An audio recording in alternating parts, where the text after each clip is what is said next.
مفتی طارق مسعود کے بیانات کے لیے مفتی صاحب کے آفیشیل چینل مفتی طارق مسعود سپیچز کو سبسکرائب کریں۔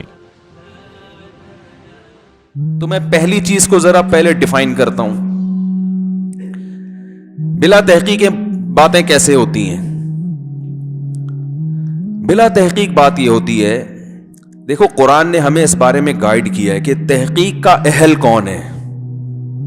ہر خبر کی تحقیق کا ہر آدمی اہل بولو نہیں ہوتا۔ ایک صاحب نے مجھے کہا کہ یہ جو انسان چاند پہ گیا ہے نا، یہ جھوٹی خبر ہے۔ کچھ وقت پہلے اخباروں میں یہ بہت مضامین بھی آ رہے تھے اور واٹس ایپ پہ بھی کہ یہ سب سائنسدانوں کا بنایا ہوا ڈرامہ ہے۔ اور ایک صاحب ماشاءاللہ متشرع داڑھی والے میرے پاس آئے اور کہنے لگے آپ کو پتہ ہے امریکہ بہت کرپٹ ملک ہے،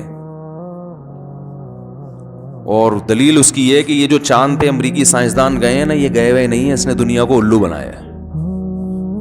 میں نے کہا بھائی جان میرے سامنے تو کہہ دیا، اللہ کے سامنے کسی اور، اللہ کا واسطہ کسی اور کے سامنے ایسی بات بولو بھائی نہیں کرنا۔ کہہ رہے نہیں پوری ریسرچ ہے، آپ کو میں بتاتا ہوں۔ وہ اخبار کا ٹکڑا لا کے انہوں نے مجھے دے دیا، اور یہ دیکھو پوری ناسا کی رپورٹ ہے، پتہ نہیں کہاں کی رپورٹ ہے، یہ سارے سائنسدان ہیں، انہوں نے بتایا کہ کیسے فیک ویڈیو بنی اور کیسے یہ ہوا اور کیسے وہ ہوا، پورے کتابوں کے حوالے۔ اور میں نے کہا بھائی جان اس کو تحقیق نہیں بولتے۔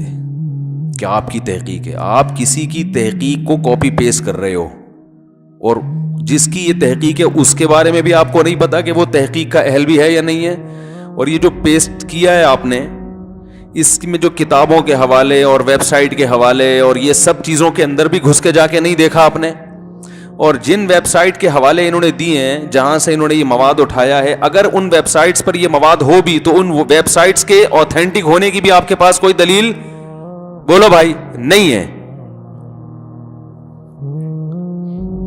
تو میں نے کہا بھائی یہ کام آپ چھوڑ دو، یہ آپ کا کام، یہ کسی سائنٹسٹ سے پوچھو، فلکیات کے جو ماہرین ہوتے ہیں یا جو خلائی سائنسدان ہیں نا، جو خلاؤں میں سفر کرتے ہیں، ان کا اگر کوئی آپ کی سلام دعا ہے کوئی مستند ادارے میں، اس سے جا کے پوچھو، وہ بتائے گا کہ یہ صحیح لکھا ہے کہ غلط لکھا ہے۔ قرآن و حدیث کے نام پہ آج کل لوگ الو بناتے کہ نہیں بناتے؟ تو لوگ اس کا جواب کیا دیتے ہیں؟ بھائی علماء سے پوچھو یہ ریسرچ صحیح ہے، یا علماء سے پوچھا جاتا ہے نا، ورنہ قرآن حدیث کا نام تو قادیانی بھی لیتا ہے، وہ ختم نبوت کے لفظ میں گھمانا شروع کر دیتے ہیں۔ منکرین حدیث تو صرف قرآن کا نام لیتے ہیں، قرآن قرآن، لیکن آپ علماء کے سامنے ان کو لے کے جائیں تو وہ 2 منٹ میں ڈھیر ہو جاتے ہیں۔ وہ کہتے ہیں ہم لیبل بہت اچھا ہے، ہم صرف قرآن کو مانتے، اللہ کی کتاب، یہ تو بخاری مسلم 3 صدی ہجری اور 2 صدی ہجری کی حدیث کی کتابیں ہیں، اور یہ تو قرآن کے خلاف سازشیں ہیں تاکہ لوگ قرآن کو چھوڑ کر ان حدیثوں پہ آ جائیں۔ لیبل بہت اچھا لگایا انہوں نے۔ تو علماء ہیں جو گائیڈ کرتے ہیں، بھائی یہ لیبل اچھا ہے، اگر آپ حدیث کو نہیں مانتے تو آدھے قرآن سے بھی ہاتھ دھونے پڑ جائیں گے۔ رنگ رلیوں پہ بہار، وہ کیا ہے، رنگ رلیوں پہ زمانے کی نہ جانا اے دل، یہ خزاں ہے جو باندازے بہار آئی ہے۔ یہ لیبل اچھے ہیں۔ اسی طرح جو صرف قرآن حدیث کا لیبل لگاتے ہیں اور فقہ کو نہیں مانتے، تو وہ اصل میں قرآن حدیث کو بھی نہیں مانتے، کیونکہ فقہ ہی ہے جس نے قرآن و حدیث کو ڈیفائن کیا ہے قانونی شکل میں، کتابوں کی شکل میں۔ سمجھ رہے کہ نہیں سمجھ رہے؟ کیونکہ اگر آپ فقہ کو ہٹا دو گے تو قرآن اور حدیث کی پھر تشریح میں امت آوارہ ہو جائے گی، بے لگام اونٹ، جس کا منہ جدھر چاہے گا اٹھ کے جائے گا۔ یہ تو اللہ کا اس امت پر احسان ہوا کہ قرآن و حدیث کی تشریح میں ہمیں خود آوارہ نہیں چھوڑا۔ یہ مجتہدین سے اللہ نے یہ کام کروا کے، کتابیں لکھوا کے، ریٹن فارم میں لا کے یونیورسٹیوں میں اور مدرسوں میں اس علم کو اللہ نے جاری کر دیا۔ اب اسی پہ پابند ہونا پڑے گا، قرآن و حدیث کی اس کے علاوہ کوئی تشریح قابل قبول نہیں ہوگی۔ تو ہر چیز کو لگام دینی پڑتی ہے، ہر ریسرچ کو لگام دینی پڑتی ہے، ہر تحقیق کو لگام دینی پڑتی ہے۔ سیاسی خبریں وہ لوگ کر رہے ہوتے ہیں جن کا سیاست سے دور دور کا بھی کوئی تعلق بولو بھائی نہیں ہوتا۔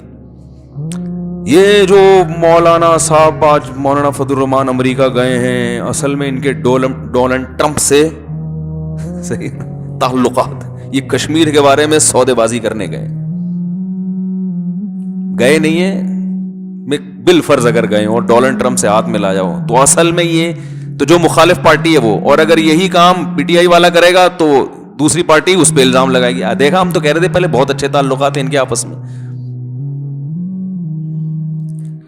تو ہر چیز میں غلط بھائی, اگر غلط ہو بھی رہا ہے تو آپ کو تو نہیں پتا نا, آپ کے پاس تو کوئی دلیل نہیں ہے, تو آپ کیسے کہہ رہے ہو؟ تو ریسرچ کے بارے میں ایک اصول ہمیشہ یاد رکھیں, تحقیق ہمیشہ اس کے اہل کی معتبر ہوتی ہے. جو آدمی اس فیلڈ کا نہیں ہے وہ تحقیق کے نام پہ دھوکہ زیادہ کھاتا ہے, اور ہم نے بھی ماضی میں دھوکے کھائے ہیں, سمجھ رہے ہیں, ہم نے بھی دھوکے کھائے ہیں. پولیو اور یہ سب ٹوپی ڈرامے ہم نے بھی بہت کیے ہیں. لیکن جب تعلقات ہوئے نا اپر لیول پہ ڈاکٹروں سے, اس فیلڈ ایسے لوگوں سے جو ویکسینیشن, جہاں یہ ویکسینیشن تیار ہوتی ہے ان اداروں میں جاب کرتے ہیں یا ان اداروں میں ڈاکٹر ہیں, تو پھر ہمیں بھی کہا ہوا کہ بھائی یہ پروپیگنڈا کیا ہے, زیادہ ہے, حقیقت کچھ اور ہے.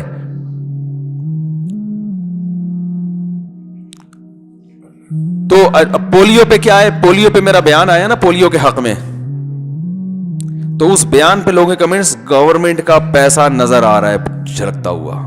خدا کی قسم, میں نے پولیو کے حق میں جو بیان کیا, اللہ کی قسم حکومت نے 1 روپیہ نہیں دیا, اور ایک دفعہ یہ بھی نہیں کہا کہ بہت اچھا مولوی صاحب آپ نے دل خوش کر دیا, اتنا بھی نہیں کہا ہے اللہ کی قسم. لیکن الزام کیا لگ رہا ہے کہ حکومت کے درباری مولوی, پولیو کا درباری مولوی سے کیا تعلق ہے یار؟ رائے ہے ایک, آپ پلائیں نہ پلائیں آپ کی مرضی. آپ یہ کہہ سکتے ہیں کہ مفتی صاحب آپ کو اس ٹاپک پر بولنے کی ضرورت کیا تھی کہ پولیو پلا سکتے ہیں بچوں کو, یہ آپ کا ٹاپک ہے, یہ تو ڈاکٹروں کا ٹاپک ہے. یہ کہ اشکال بالکل درست ہے کہ بھئی یہ لوگ ڈاکٹر سے خود ہی پوچھ لیں گے, آپ کو ڈاکٹروں کی فیلڈ میں ٹانگ اڑانے کی ضرورت کیا ہے کہ پولیو, میں نے کلپ ریکارڈ کروایا نا, وہ ضرورت اس لیے ہے کہ بہت سے علماء کی طرف سے یہ بات گئی ہے کہ یہ نہیں پلانی چاہیے. ان کی اپنی ریسرچ ہے, میں ان کا احترام کرتا ہوں, ہمارے لیے قابل احترام ہے, ان کی ریسرچ ہے. تو جب علماء کی طرف سے ایسی چیزیں کثرت سے آئیں تو پھر علماء کی ذمہ داری بن جاتی ہے کہ دوسری رائے بھی عوام کے سامنے لے آئیں کہ یہ علماء کا متفقہ فیصلہ نہیں ہے, اس میں علماء ہی کی دوسری رائے بھی موجود ہے. سمجھ میں آ رہی ہے بات کہ نہیں آ رہی؟ تو آپ پلائیں نہ پلائیں آپ کی مرضی ہے, لیکن جو تحقیق ہوتی ہے نا وہ اس فیلڈ کے ایک ماہر نہیں, کئی لوگوں سے مل کے, کئی لوگوں سے. اور عوام کے بارے میں ایک اصول یہ ہے کہ عوام کے پاس اگر خود تحقیق کی صلاحیت نہ ہو تو ایک علماء ایک اصول بیان کرتے ہیں کہ محققین میں اکثریت پھر جس طرف ہوگی تو اس کو فالو کرنا چاہیے, کیونکہ اکثریت کی رائے میں درست ہونے کا امکان زیادہ ہوتا ہے. میں نہیں کہہ رہا ہمیشہ اکثریت کی رائے درست ہوتی ہے, لیکن آپ کے پاس اب اس کے علاوہ کوئی آپشن نہیں ہے, تو اکثریت کی رائے میں درستگی کا امکان 1-2 آدمیوں کی رائے کی نسبت, بولو بھائی, زیادہ ہوتا ہے. تو وہ جو چاند پہ نہیں, جو چاند پہ گیا انسان بھائی ٹھیک ہے نا, جب انسان نے چاند پہ قدم رکھا تھا, اگر یہ فیک ہوتا ہے تو پوری دنیا, جاپان بھی بیوقوف بن گیا, فرانس بھی بیوقوف بن گیا, آپ اکیلے ہو جو دنیا میں بیوقوف نہیں بنے. جاپان کو بھی امریکہ نے بیوقوف بنا دیا, فرانس بھی کہہ رہے امریکہ چاند پہ گیا ہے سب سے پہلے, انڈیا بھی بیوقوف بن گیا, پاکستان بھی, ریاستیں بیوقوف بن گئی. اور 4 آدمی ہیں جن کو اللہ نے ایسی فراست عطا فرمائی کہ وہ اخبار کا ایک ٹکڑا اس کے وہ دیکھ کے, اور ان کے ماشاءاللہ ان کی ریسرچ یہ ہوئی ہے کہ یہ کیا ہوا ہے, نہیں گیا, یہ سب ڈرامہ تھا. تو مذاق اڑواتے ہیں لوگ اپنا ایسی باتیں کر کے. تو ریسرچ جو ہے نا, تحقیق ہونی چاہیے. خوراک کے حوالے سے بھی تحقیقات مارکیٹ میں بہت الٹی چل رہی ہے. ایک ڈاکٹر صاحب آئے تھے ابھی کچھ دن پہلے, بہت اونچے لیول کے ڈاکٹر ہیں, انہوں نے ایک واقعہ سنایا. یہ واقعہ شاید میں کسی اور بیان میں بھی نقل کر چکا ہوں کہ یوٹیوب پہ ایک ڈاکٹر ہیں بڑے مشہور, نام نہیں بتاؤں گا ورنہ میں بھی ہو سکتا ہے اگلے دن اخبار میں آ جاؤں. لوگ کہتے ہیں حق یہ ہے کہ ڈنکے کی چوٹ پہ بیان کیا جائے. ہم پہلے بتاتے ہیں جتنا افورڈ کر سکتے ہو اتنا. ہم تو سیدھی سی بات کرتے ہیں. ٹوپی ڈرامے یہ جتنے ڈنکے کی چوٹ والے لوگ ہیں نا, جب ان کو ڈنکا بجتا ہے نا تو ان کو جتنی چوٹ ان کو لگتی ہے, ہم تو بھائی تمیز سے چلنے کی کوشش کرتے ہیں کہ جتنا افورڈ کر سکتے ہو حساب سے چلو. ہاں جس دن شہید ہونے کا پروگرام ہو کہ بھائی بچوں بیٹے بھی ماشاءاللہ سب نمٹ گئے, بیٹیاں بھی نمٹ گئیں, کاروبار بھی سیٹ ہو گیا, اپنا پیچھے کچھ بچوں کے لیے چھوڑ بھی دیا, علم بھی چھوڑ دیا, دین کا کام بھی اللہ نے بہت لے لیا, سارے کام ماشاءاللہ نمٹ گئے ہیں, تو اب بستر کی موت سے بہتر ہے کہ ایک کلپ ریکارڈ کروا کے مر جاؤ. کیا خیال ہے؟ ٹھیک ہے, ایک کلپ ریکارڈ کرواؤ, خاندانی صاحب شہید ہو جاؤ. وہ انڈیا میں ایک ڈاکٹر تھے, ہندو نہ ہوتے تو ان کے لیے مغفرت کی دعا کرتا. وہ بڑا پیارا ڈاکٹر تھا, نام ذہن سے نکل گیا. ان کے کلپ بہت زبردست ہوا کرتے تھے. انہوں نے یہ جو بہت ساری کمپنیوں کے نا راز فاش کرنا شروع کیے تھے, یہ صحت کے نام پہ کس طرح سے لوگوں کے ساتھ کھیل رہی ہیں. ہندو ڈاکٹر تھے تو بہت سارے چیزوں کے بارے میں, لیکن ان کو مار دیا.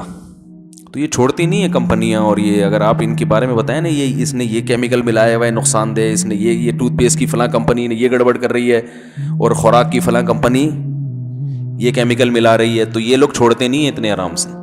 آپ تو پھر بھی پیتے رہیں گے, بتانے والا کیا ہو جائے گا, وہ ڈیلیٹ ہو جائے گا. وہی ہوا, لوگ تو ابھی وہ کمپنیاں تو ابھی بھی ترقی کر رہی ہیں. وہ ڈاکٹر بیچارے جن کے خلاف بولتے تھے کہ اس میں یہ ہے, اس میں یہ ہے, وہ ڈاکٹر دنیا سے چلا گیا. تو وہ ایک ڈاکٹر آئے, بڑے زبردست ڈاکٹر نے, انہوں نے بتایا کہ یوٹیوب پہ ایک مشہور ڈاکٹر ہے جو ڈاکٹر ہے نہیں, لیکن یوٹیوب پہ کیا پتا چلتا ہے یہ ڈاکٹر ہے یا نہیں ہے. تو بڑا حلقہ ان کا ماشاءاللہ, اور روحانیت بھی انہوں نے بتایا ہوا ہے کہ میرا اللہ سے کنیکشن بھی ہے. اب یوٹیوب والے کیا کرتے ہیں, تلاش کر کے نا جس پہ شبہ ہوتا ہے اس کی تصویر میری تصویر کے ساتھ لگا کے کلپ بنا دیتے ہیں. بھائی میں ذمہ دار نہیں ہوں, کسی پہ الزام لگا دیا تو میں ذمہ دار نہیں ہوں. یوٹیوب پہ بہت سارے چینل ایسے ہیں جو بغیر تحقیق کے دواؤں کے بارے میں, ٹماٹر کے فضائل, آپ یوٹیوب پہ لکھو آ جائے گا. روزانہ آدھا کلو ٹماٹر کھانے سے یہ ہوتا ہے. ایک چینل تھا, اس نے کہا کہ روزانہ 1 چمچہ اگر آپ وہ کیا ہے دار چینی کوٹ کے پاؤڈر بنا کے پیئیں تو اس سے جسم کو یہ فائدے. 1 چمچہ دار چینی کا پاؤڈر, وہ تو پاؤڈر ہی پی سکتا ہے بھائی, حقیقت ہے. عام آدمی جو پاؤڈر کا پہلے سے عادی ہو, کیا کر رہے ہو. لیکن کوئی حکومت کی طرف سے بھی کوئی پابندی نہیں ہے, کوئی سب آ کے پھینک رہے ہیں, اور لوگ ماشاءاللہ ماشاءاللہ زبردست بتایا آپ نے. تو یہ ہے بغیر تحقیق کے, بغیر صنعت کے باتیں, صحتیں بھی برباد ہوتی ہیں.